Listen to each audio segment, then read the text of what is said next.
দুই চাকার ঘোড়ায় চড়ে আজ চলে এলাম বাসার কাছেই ছোট্ট একটা পাহাড়ি গ্রামে।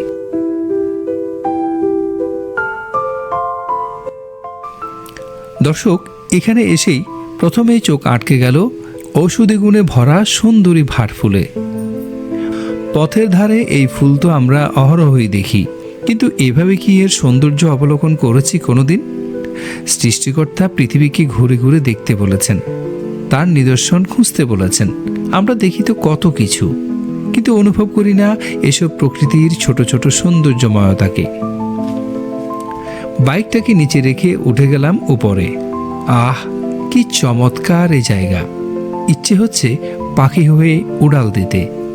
দুধারে ছোট্ট খাল বয়ে গেছে, এদিকে বাঁশঝাড়ের মিষ্টি বাতাস আমাকে আকুল আভাসে জড়িয়ে রেখেছে যেন।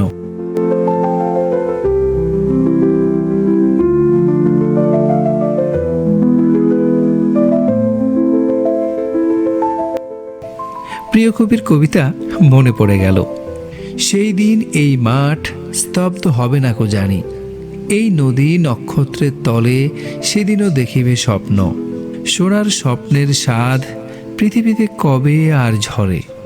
আমি চলে যাব বলে চালতা ফুল কি আর ভিজিবে না শিশিরের জলে, নরম গন্ধের ঢেউয়ে?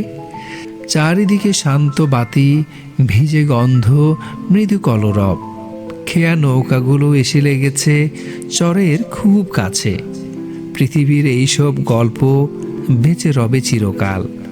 এই ধানক্ষেত, এই গ্রাম, বেড়ার ঘর, গরুদের ঘাস খাওয়া, ছোট খাল, ভাটফুল, বাঁশঝাড় সব আমাদের জন্য তৈরি। অথচ ব্যস্ততার অজুহাতে এদের কাছে আসার সময় হয় না। আমরা পাষাণ, প্রকৃতি কিন্তু পাষাণ নয়। আমরা যখন ওর কাছাকাছি আসি, ও আমাদের নাম না জানা ফুলের গন্ধে মাতিয়ে রাখে, মাতাল হাওয়ায় জড়িয়ে রাখে, নির্মলতায় ভরিয়ে রাখে আমাদের হৃদয়। মহান রবকে অসংখ্য শুকরিয়া, এই রূপসী প্রকৃতির দেশে আমার জন্ম।